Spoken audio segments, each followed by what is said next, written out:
Windows 11 was released on October 5th, 2021.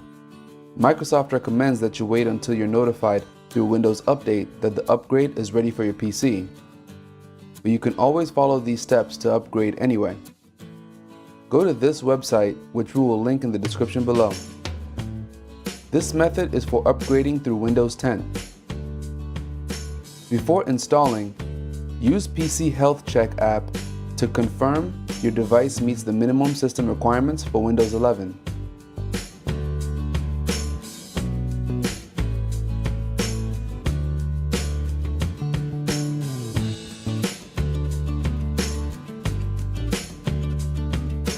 Microsoft also recommends checking the Windows Release Information status for known issues that may affect your device before installing.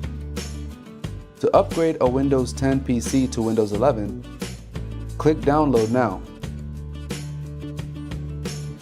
Then, open the installer and agree to the license terms to install.